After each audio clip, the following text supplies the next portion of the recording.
বিসমিল্লাহির রহমানির রহিম। Majid Joina foundation school and college কর্তৃক আয়োজিত আজকের এই অনলাইন ক্লাসে প্রিয় শিক্ষার্থী বন্ধুরা, তোমাদের সবাইকে আন্তরিক শুভেচ্ছা ও অভিনন্দন। প্রিয় শিক্ষার্থী বন্ধুরা, তোমরা কেমন আছো? এবং সেই সাথে আমি আমার প্রিয় অভিভাবক বৃন্দদের সবার দৃষ্টি আকর্ষণ করছি আজকের এই অনলাইন ক্লাসে, অ্যাসাইনমেন্ট ক্লাসে, দ্বিতীয় অ্যাসাইনমেন্ট ক্লাসে সবাইকে স্বাগতম জানাচ্ছি। আমি Monirul Islam, Majid Joina foundation school and college, প্রভাষক বাংলা। প্রিয় শিক্ষার্থী বন্ধুরা, তোমাদের আজকের এই অ্যাসাইনমেন্টের দ্বিতীয় অ্যাসাইনমেন্টে তোমাদের বাংলা প্রথম পত্রের যে অ্যাসাইনমেন্ট অংশটা ছিল সেই অংশটা হচ্ছে গদ্যাংশ, এবারের সংগ্রাম, স্বাধীনতার সংগ্রাম। প্রিয় শিক্ষার্থী বন্ধুরা, তোমাদের এই অ্যাসাইনমেন্ট তোমরা ইতিপূর্বে যে প্রথম অ্যাসাইনমেন্ট তোমরা করেছো সেই অ্যাসাইনমেন্ট ক্লাসটা দেখে সুন্দরভাবে করার চেষ্টা করেছো। প্রিয় শিক্ষার্থী বন্ধুরা, সেই ভুলগুলো যাতে দ্বিতীয় অ্যাসাইনমেন্টে না হয় সেই ব্যবস্থা আমি আমার অ্যাসাইনমেন্টে রেখেছি এবং তোমাদের খাতায় তোমরা সেটা দেখেছো। প্রিয় শিক্ষার্থী বন্ধুরা, অ্যাসাইনমেন্ট একটি ইংরেজি শব্দ। অ্যাসাইনমেন্ট এর বাংলা অর্থ হচ্ছে মনোনীত কাজ। প্রিয় শিক্ষার্থী বন্ধুরা, তোমরা এই বিষয়গুলো পূর্বেই জেনেছো। মূল্যায়ন নির্দেশক অ্যাসাইনমেন্ট লেখার নিয়ম অনুযায়ী কভার পেজটি তৈরি করতে হবে, যা তোমাদের কলেজ প্রতিষ্ঠান তোমাদের প্রদান করেছে। এবং দ্বিতীয় অংশটা হচ্ছে যে তোমাদের এই দ্বিতীয় অ্যাসাইনমেন্টে যে অংশটা রয়েছে, হাজার বছরের শ্রেষ্ঠ বাঙালি জাতির পিতা বঙ্গবন্ধু শেখ মুজিবুর রহমান যুদ্ধে ঝাঁপিয়ে পড়ার যে যুক্তিগুলো যথাযথভাবে বর্ণনা করেছেন সেইগুলো গুছিয়ে তোমাকে লিখতে হবে। এটাই তোমাদের দ্বিতীয় অ্যাসাইনমেন্ট ছিল। বাক্য গঠন এবং বানান সতর্কতা থাকতে হবে। প্রিয় শিক্ষার্থী বন্ধুরা, তোমাদের আজকের এই দ্বিতীয় অংশে অ্যাসাইনমেন্টে আমরা যেই অংশগুলো রেখেছি, প্রিয় শিক্ষার্থী বন্ধুরা, তোমরা এই ছবিগুলো মনোযোগ সহকারে দেখলেই তা বুঝতে পারবে। প্রিয় শিক্ষার্থী বন্ধুরা, অষ্টম শ্রেণী বাংলা, এবারে সংগ্রাম, স্বাধীনতার সংগ্রাম, এটা তোমরা দেখতে পাচ্ছ ছবিগুলোতেই। আমাদের হাজার বছরের শ্রেষ্ঠ বাঙালি জাতিপিতা বঙ্গবন্ধু শেখ মুজিবুর রহমান ঐতিহাসিক সেই 7ই মার্চের যে ভাষণ দিয়েছিলেন, সেই ভাষণে এই সব যুক্তিগুলো খুব যথাযথভাবে লিপিবদ্ধ রয়েছে। সেইগুলোই আজকের এই পাঠের, এই অ্যাসাইনমেন্টের অংশ হিসেবে কাজে দিবে। প্রিয় শিক্ষার্থী বন্ধুরা, তোমরা এই গদ্যাংশটা সুন্দরভাবে পড়েছো, আবারও পড়ে নিবে, তাহলে তোমাদের পরবর্তী অংশটা তোমরা সহজে এই অংশটা পূরণ করতে পারবে। প্রিয় শিক্ষার্থী বন্ধুরা, তোমাদের আজকের এই অ্যাসাইনমেন্ট অংশে আমি যেই বিষয়টা তোমাদের দেখাবো সেটা হচ্ছে যে আজকের অ্যাসাইনমেন্ট তোমরা পেয়েছো অষ্টম শ্রেণী বাংলা অ্যাসাইনমেন্ট ক্রম, তোমাদের নির্ধারিত কাজ হচ্ছে 2, অর্থাৎ আজকের বাংলা অ্যাসাইনমেন্ট তোমরা যে কভার পেজে দেয়া আছে যে অ্যাসাইনমেন্ট নং কত, সেখানে তোমরা 2 লিখবে। এবং এখানে শিরোনাম, পরবর্তী ধাপে তোমাদের শিরোনাম দেয়া আছে, সেখানে শিরোনামটা লিখবে এবারের সংগ্রাম, স্বাধীনতার সংগ্রাম।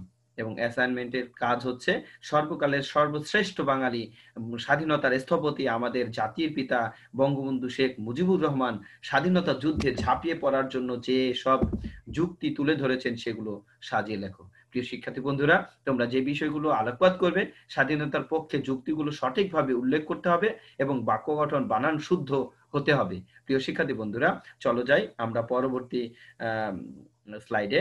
আজকের বিষয় তোমরা জেনেছো, তারপরে আমি আবার দেখিয়েছি যে সর্বকালের সর্বশ্রেষ্ঠ বাঙালি স্বাধীনতার স্থপতি আমাদের জাতির পিতা বঙ্গবন্ধু শেখ মুজিবুর রহমান যুদ্ধে ঝাঁপিয়ে পড়ার জন্য যেসব যুক্তি তুলে ধরেছেন সেগুলো সুন্দরভাবে সাজিয়ে লেখো। প্রিয় শিক্ষার্থী বন্ধুরা, আমরা পরবর্তী অংশে দেখতে পাচ্ছি শিক্ষার্থীদের অ্যাসাইনমেন্ট লেখার নিয়ম। প্রিয় শিক্ষার্থী, তোমাদের অ্যাসাইনমেন্ট লেখার নিয়মগুলো করোনা ভাইরাসের করাল গ্রাসে বন্ধ হয়ে আছে দেশের সকল স্তরের শিক্ষা প্রতিষ্ঠান। শিক্ষার্থীদের পাঠদান অব্যাহত রাখতে সংসদ, বাংলাদেশ টেলিভিশন সহ আমাদের Majid Joina foundation school and কলেজের সামাজিক যোগাযোগের মাধ্যমে এবং বাংলাদেশ সরকারের শিক্ষকদের নিজ উদ্যোগে ক্লাস পরিচালনা করার চেষ্টা করে আসছে। সম্প্রতি শিক্ষামন্ত্রী কর্তৃক শিক্ষা প্রতিষ্ঠান বন্ধ থাকায় শিক্ষার্থীদের পরবর্তী শ্রেণীতে প্রমোশন দেওয়ার ব্যাপারে শিক্ষার্থীদের অ্যাসাইনমেন্ট লেখার নিয়ম অনুসরণ করে অ্যাসাইনমেন্ট দেওয়া এবং সেগুলো সম্পূর্ণ করে জমা দেওয়ার ব্যাপারে গুরুত্ব আরোপ করেছেন। আজকে শিক্ষার্থীদের অ্যাসাইনমেন্ট লেখার নিয়ম নিয়ে আমি আলোচনা করব। প্রিয় শিক্ষার্থী বন্ধুরা, তোমাদের এই বিষয়গুলো সতর্কতা সহিত দেখবে বলে আমি আশা করি। প্রিয় শিক্ষার্থীরা, তোমাদের অ্যাসাইনমেন্ট লেখার নিয়ম আমাদের কলেজের যে কভার পেজ এবং ফরম্যাট আছে সেই ফরম্যাট অনুযায়ী ওইখানে যতগুলো তথ্য আছে সেই তথ্যগুলো সঠিকভাবে পূরণ করবে। তোমরা করে আসছো, এরপরেও যদি কারো বুঝতে অসুবিধা হয় তাহলে তোমাদের স্যার শিক্ষকদের সহায়তা নেবে। প্রিয় শিক্ষার্থী বন্ধুরা, কভার পেজের পরবর্তী পেজগুলোর পেজ নাম্বার, পেজে পৃষ্ঠা পৃষ্ঠা নাম্বার দিবে, প্রত্যেকটা পেজে নাম্বার থাকবে এবং তার কভার পেজের পরবর্তী পেজ অর্থাৎ দ্বিতীয় পৃষ্ঠায় সূচি দিবে যে তোমরা কোন পেজ থেকে লেখা শুরু করছো এবং অ্যাসাইনমেন্টের শিরোনাম কি, সেই বিষয়গুলো একটা সূচি ছক আকারে তোমরা দ্বিতীয় পেজে দিবে। প্রিয় শিক্ষার্থী বন্ধুরা, প্রত্যেকটা পেজে মার্জিনটা নীল কালি দিয়ে, আমাদের যে কলেজের ফরম্যাট অনুযায়ী তোমরা সেই নীল কালি ব্যবহার করে একটা সুন্দর মার্জিন দিবে এবং অ্যাসাইনমেন্ট এর শুরুতে শিরোনাম থাকবে, অর্থাৎ তোমরা অ্যাসাইনমেন্ট পাওয়ার সাথে সাথে লেখা শুরু করে দাও। প্রিয় শিক্ষার্থী বন্ধুরা, তোমরা কি লিখছো সেইটার অবশ্যই একটা শিরোনাম, যেমন আজকের শিরোনাম হচ্ছে হাজার বছরের শ্রেষ্ঠ বাঙালি বাংলাদেশের স্থপতি এবং আমাদের জাতির পিতা বঙ্গবন্ধু শেখ মুজিবুর রহমান যুদ্ধে ঝাঁপিয়ে পড়ার জন্য যেসব যুক্তি তুলে ধরেছেন সেগুলো সুন্দরভাবে গুছিয়ে রাখবে, এটাই হচ্ছে তোমাদের শিরোনাম। এবং এখানে প্রত্যেকটা ক্ষেত্রে বানান সতর্কতা আবশ্যক। বানানগুলো সুন্দরভাবে হচ্ছে কিনা, বানান সঠিক হচ্ছে কিনা এই বিষয়টা সতর্কতার সহিত লিখতে হবে। হাতের লেখা সুন্দর যতটা সম্ভব, তোমার স্ট্যান্ড অনুযায়ী তোমার সুন্দর হাতের লেখা, অর্থাৎ পরিপাটি স্বচ্ছতা, তোমার কোনো কাটাছেঁড়া করা যাবে না। এই জাতীয় সুন্দরভাবে লেখার প্র্যাকটিস করে তার পরবর্তীতে তোমার অ্যাসাইনমেন্টটা উপস্থাপন করবে। গঠন রীতি এবং ভাষা শৈলী, ভাষার ক্ষেত্রে অবশ্যই মার্জিত সুন্দর হতে হবে, অর্থাৎ এরপরে গুরুচণ্ডালী, তোমার একই অ্যাসাইনমেন্টে সাধু ও চলিত মিশ্রণ করা যাবে না, এটাই হচ্ছে গুরুচণ্ডালী দূষণ। প্রিয় শিক্ষার্থী বন্ধুরা, আমি আশা করি তোমাদের পূর্ববর্তী যে অ্যাসাইনমেন্ট গুলো ছিল সেখানে ভুলগুলো দেখেছো। এখন পরবর্তীতে যাতে এই ভুলগুলো না হয় সেই ব্যাপারে তোমরা সজাগ দৃষ্টি রাখবে এবং তোমাদের পরবর্তী এই এই অ্যাসাইনমেন্ট, দ্বিতীয় অ্যাসাইনমেন্ট আজকে থেকে যেটা শুরু হচ্ছে, এটা যাতে তোমাদের এই ফরম্যাট অনুযায়ী সুন্দর হয় এবং নাম্বার সর্বাধিকভাবে বেশি পাও, এটাই আমি আশা করি। প্রিয় শিক্ষার্থী বন্ধুরা, প্রথম অ্যাসাইনমেন্ট তোমাদের 60-এর মধ্যে হয়েছে, পরবর্তী আজকের যে অ্যাসাইনমেন্ট, দ্বিতীয় অ্যাসাইনমেন্ট 40-এর মধ্যে মূল্যায়ন করা হবে। তোমরা এই বিষয়ে সতর্ক থাকবে।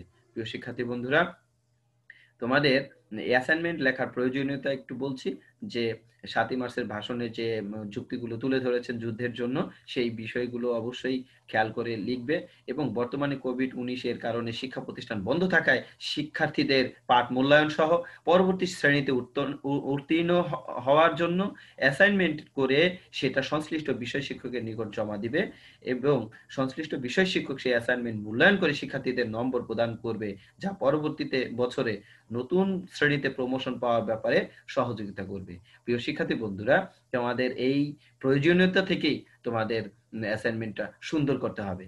সুন্দর সুন্দর করলেই তোমার নম্বরটা বেশি হবে। প্রিয় শিক্ষার্থী বন্ধুরা, অ্যাসাইনমেন্টের নমুনা আমি আজকে দিয়ে দিলাম একটি, সেই নমুনাটা তোমরা, আমি কভার পেজের বিষয়টা আমি তোমাদের এখানে তুলে ধরিনি এবং পরবর্তী দ্বিতীয় পেজে যে অ্যাসাইনমেন্টের সূচির কথা বলেছি সেই সূচিটা তোমরা নিজেরা তৈরি করবে ছক আকারে এবং পরবর্তী যেখান থেকে শুরু করবে এইখানে অবশ্যই শিরোনামটা তুলে ধরবে।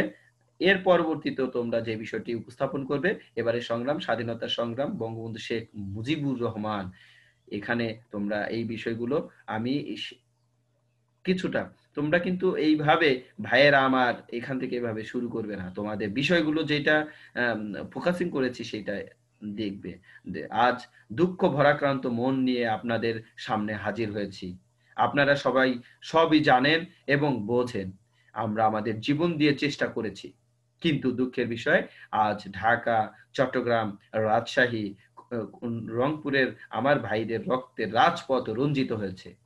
আজ বাংলার মানুষ মুক্তি চায়, বাংলার মানুষ বাঁচতে চায়, বাংলার মানুষ তার অধিকার চায়। কি অন্যায় করেছিলাম? নির্বাচনের পর বাংলাদেশের মানুষ সম্পূর্ণভাবে আমাকে ও আওয়ামী লীগকে ভোট দেন।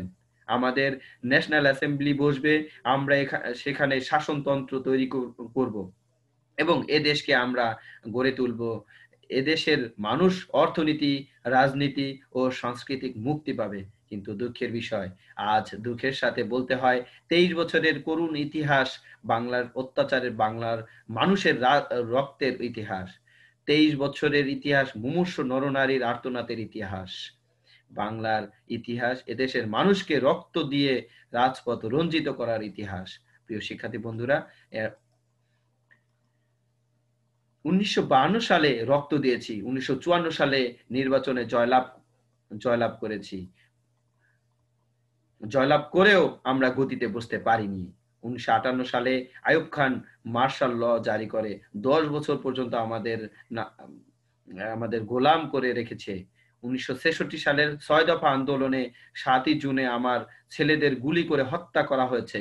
1969 সালে আন্দোলনে আইয়ুব খানের পতন হওয়ার পরে যখন ইয়াহিয়া খান সাহেব সরকার নিলেন, তিনি বললেন দেশে শাসনতন্ত্র দেবেন, গণতন্ত্র দেবেন, আমরা মেনে নিলাম। তারপরে অনেক ইতিহাস হয়ে গেল, নির্বাচন হলো, আমি প্রেসিডেন্ট ইয়াহিয়া খান সাহেবের সাথে দেখা করেছি। প্রিয় শিক্ষার্থী বন্ধুরা, আমরা আছি দ্বিতীয় অ্যাসাইনমেন্টের নমুনায়। আমি শুধু বাংলার নয়, পাকিস্তানের মেজরিটি পার্টির নেতা হিসেবে তাকে অনুরোধ করলাম 15ই ফেব্রুয়ারি তারিখে আপনি জাতীয় পরিষদের অধিবেশন দেন। তিনি আমার কথা রাখলেন না, তিনি রাখলেন ভুট্টো সাহেবের কথা। তিনি বললেন প্রথম সপ্তাহে মার্চ মাসে হবে। আমি বললাম ঠিক আছে, আমরা অ্যাসেম্বলিতে বসবো। আমি বললাম অ্যাসেম্বলির মধ্যে আলোচনা করব। এমনকি আমি এ পর্যন্ত বললাম যদি কেউ অন্যায় ন্যায্য কথা বলে, আমরা সংখ্যা বেশি হলেও যদি একজনও, সে তার ন্যায্য কথা আমরা মেনে নেব। প্রিয় শিক্ষার্থী বন্ধুরা, তোমরা এই বিষয়গুলো উপস্থাপন করবে সুনিপুণভাবে, সঠিকভাবে এবং সাজিয়ে গুছানো। ভুট্টো সাহেব এখানে এসেছিলেন, আলোচনা করলেন, বলে গেলেন যে আলোচনার দরজা বন্ধ নয়, আরো আলোচনা হবে। তারপর অন্যান্য নেতাদের সাথে আমরা আলোচনা করলাম। আপনারা আসুন, বসুন, আমরা আলাপ করে শাসনতন্ত্র তৈরি করব। তিনি বললেন পশ্চিম পাকিস্তানের মেম্বাররা যদি এখানে আসে তাহলে কসাইখানা হবে অ্যাসেম্বলি। তিনি বললেন যে যাকে তাকে মেরে ফেলা হবে, যদি কেউ অ্যাসেম্বলিতে আসে তাহলে পেশোয়ার থেকে করাচি পর্যন্ত দোকান জোর করে বন্ধ করা হবে। আমি বললাম অ্যাসেম্বলি চলবে। তারপর হঠাৎ 1 তারিখ অ্যাসেম্বলি বন্ধ করে দেওয়া হলো। প্রিয় শিক্ষার্থী বন্ধুরা, তোমরা এই বিষয়গুলো উপস্থাপন করতে, প্রত্যেকটা লাইনে এখানে সেই যুক্তিগুলো উপস্থাপন করা হয়েছে। তোমরা এই বিষয়গুলো আলোকপাত করবে। তোমরা চাইলেও এখান থেকে পয়েন্ট আকারে তোমরা লিখতে পারবে। ইয়াহিয়া খান প্রেসিডেন্ট হিসেবে অ্যাসেম্বলি ডেকেছিল। আমি বললাম আমি যাব। ভুট্টো বললেন তিনি যাবেন না। 35 জন সদস্য পশ্চিম থেকে এখানে আসলেন। তারপর হঠাৎ বন্ধ করে দেওয়া হলো। দোষ দেওয়া হলো বাংলার মানুষকে, দোষ দেওয়া হলো আমাকে। বন্ধ করার পর এদেশের মানুষ প্রতিবাদ মুখর হয়ে উঠলো। প্রিয় শিক্ষার্থী বন্ধুরা, এই চমৎকার উক্তিগুলো, ভাষণের যে তাৎপর্যময় কথাগুলো, গঠনমূলক কথাগুলো তোমরা শুনেছ বহুবার, তোমরা বই পড়েছ। এখন তোমাদের সেইগুলোই উপস্থাপন করে দেওয়া হলো। প্রিয় শিক্ষার্থী বন্ধুরা, তোমরা এটা সুনিপুণভাবে, সুবিন্যস্তভাবে তোমরা সেগুলো লিপিবদ্ধ করে তোমাদের অ্যাসাইনমেন্টটা পূর্ণ করবে। প্রিয় শিক্ষার্থী বন্ধুরা, তোমরা দেখতে পাচ্ছ আমি বললাম শান্তিপূর্ণভাবে আপনারা হরতাল পালন করব। আমরা হরতাল পালন করব। আমি বললাম আপনারা কলকারখানা সবকিছু বন্ধ করে দেন। জনগণ সাড়া দিল। আপনারা ইচ্ছায় জনগণের রাস্তায় বেরিয়ে পড়লো। তারা শান্তিপূর্ণভাবে সংগ্রাম চালিয়ে যাওয়ার জন্য স্থির প্রতিজ্ঞবদ্ধ হলো। কি পেলাম আমরা? আমরা পয়সা দিয়ে অস্ত্র কিনেছি। বহিঃশত্রু আক্রমণ থেকে দেশকে রক্ষার জন্য আজ সেই অস্ত্র ব্যবহার হচ্ছে আমার দেশের গরিব দুঃখী নিঃস্ব মানুষের বিরুদ্ধতার বুকের উপর গুলি হচ্ছে গুলি। আমরা পাকিস্তানে সংখ্যাগুরু, আমরা বাঙালি যখন ক্ষমতায় যাওয়ার চেষ্টা করেছি তখনই তারা আমাদের উপর ঝাঁপিয়ে পড়েছে। টেলিফোনে আমার সাথে তার কথা হয়। তাকে আমি বলেছিলাম, জেনারেল ইয়াহিয়া খান সাহেব, আপনি পাকিস্তানের প্রেসিডেন্ট, দেখে যান কিভাবে আমার গরিব লোকের উপর, আমার মানুষের বুকের উপর গুলি করা হয়েছে। কি করে আমার মায়ের কোল খালি করা হয়েছে, কি করে মানুষকে হত্যা করা হয়েছে, আপনি আসুন, দেখুন, বিচার করুন। তিনি বললেন, আমি নাকি স্বীকার করেছি 10 তারিখে রাউন্ড টেবিল কনফারেন্স হবে। প্রিয় শিক্ষার্থী বন্ধুরা, তোমাদের এই অ্যাসাইনমেন্টের যে অংশগুলো তোমরা ভালোভাবে পর্যবেক্ষণ করতেছো, সেইগুলো খুব সুন্দরভাবে সুনিপুণভাবে উঠাবে, এটাই আমার আশা। আমি তাকে অনেক আগেই বলে দিয়েছি কিসের রাউন্ড টেবিল, কার সাথে বসবো, যারা আমার মানুষের বুকের রক্ত নিয়েছে তাদের সাথে বসবো। হঠাৎ আমার সাথে পরামর্শ না করে 5 ঘন্টার গোপন বৈঠক করে যে বক্তৃতা তিনি করেছেন তাতে সমস্ত দোষ তিনি আমার উপর দিয়েছেন, বাংলার মানুষের উপর দিয়েছেন। ভাইয়েরা আমার, 25 তারিখ অ্যাসেম্বলি কল করেছে, রক্তের দাগ শুকায় নাই। আমি 10 তারিখ সিদ্ধান্ত নিয়েছি ওই শহীদের রক্তের ওপর পাড়া দিয়ে আরটিসিতে মুজিবুর রহমান যোগদান করতে পারে না। অ্যাসেম্বলি কল করেছে, আমার দাবি মানতে হবে। প্রথমে সাময়িক আইন মার্শাল ল উইথড্র করতে হবে, সমস্ত সামরিক বাহিনীর লোকদের ব্যারাকে ফেরত যেতে হবে, যেভাবে হত্যা করা হয়েছে তার তদন্ত করতে হবে, আর জনগণের প্রতিনিধি হাতে ক্ষমতা হস্তান্তর করতে হবে। তারপর বিবেচনা করে দেখব আমরা অ্যাসেম্বলিতে বসতে পারবো কিনা। এর পূর্বে অ্যাসেম্বলিতে বসতে আমরা পারি না। আমি প্রধানমন্ত্রিত্ব চাই না, আমরা এদেশের মানুষের অধিকার চাই। আমি পরিষ্কার অক্ষরে বলে দেবার চাই যে আজ থেকে এই বাংলাদেশে কোর্ট কাছারি, আদালত, ফৌজদারি, শিক্ষা প্রতিষ্ঠান অনির্দিষ্টকালের জন্য বন্ধ থাকবে। গরিবের যাতে কষ্ট না হয়, যাতে আমার মানুষ কষ্ট না করে, সেই জন্য সমস্ত অন্যায় যে জিনিসগুলো আছে সেগুলো হরতাল কাল থেকে চলবে না। প্রিয় শিক্ষার্থী বন্ধুরা, তোমাদের এই নমুনা কেউ অংশ আমি তোমাদের সাথে শেয়ার করলাম। প্রিয় শিক্ষার্থী বন্ধুরা, তোমাদের এইখানে যতগুলো পয়েন্টস আমি রেখেছি সেইগুলো সুন্দরভাবে সুনিপুণভাবে উপস্থাপন করবে। এটাই তোমাদের আজকের এই বাড়ির কাজ, যে সর্বকালের সর্বশ্রেষ্ঠ বাঙালি, স্বাধীনতার স্থপতি, বাংলার আমাদের জাতির পিতা বঙ্গবন্ধু শেখ মুজিবুর রহমান স্বাধীনতা যুদ্ধে ঝাঁপিয়ে পড়ার জন্য যে সব সুকৌশল যুক্তি তুলে ধরেছেন সেগুলো সুন্দরভাবে সাজিয়ে লিখবে। প্রিয় শিক্ষার্থী বন্ধুরা, আশা করি তোমাদের এই ফরম্যাট অনুযায়ী তোমরা সুন্দরভাবে লিখবে, এটাই আমার এক্সপেকটেশন। প্রিয় শিক্ষার্থী বন্ধুরা, তোমাদের এই বাংলা অ্যাসাইনমেন্টের প্রথম এবং দ্বিতীয় ইউনিট থেকে 2টি অ্যাসাইনমেন্ট পাবে, সেটা আজকে শেষ অ্যাসাইনমেন্ট। পরবর্তী পরীক্ষার তোমাদের চূড়ান্ত মডেল টেস্ট সম্ভাব্য ডেট 20 ডিসেম্বর 2020 খ্রিস্টাব্দে অনুষ্ঠিত হবে বলে আশা করা যায়। এজন্য ক্লাসগুলো গুরুত্ব সহকারে অনুসরণ করলে শতভাগ নাম্বার পেয়ে পরবর্তী ক্লাসে প্রমোশন পাবে ইনশাল্লাহ। তোমাদের এখানে সৃজনশীল এবং নৈর্ব্যক্তিক ধরনের কোশ্চেন থাকতে পারে, এই জন্য তোমাদের সঠিকভাবে পড়াশোনার মান যাচাই বাছাই করে বাসায় সর্বাধিক সময় দিতে হবে এবং পাঠ্য বইয়ের সাথেই থাকতে হবে। তাহলে তোমাদের হুবহু 50% এবং বাকিগুলো অনুশীলনের মাধ্যমে তোমরা পাবে বলে আশা করি। প্রিয় শিক্ষার্থী বন্ধুরা, তোমরা তোমাদের পাঠ্য বইয়ের সাথে থাকো। তোমাদের এই সবাইকে আন্তরিক ধন্যবাদ জানাচ্ছি। সুস্থ থাকো, সুন্দর থাকো, ঘরেই থাকো এবং পাঠ্য বইয়ের সাথেই থাকো। আমি বিদায় নিচ্ছি। আমি মনিরুল ইসলাম, প্রভাষক Bangla, Majid Joina foundation school and college.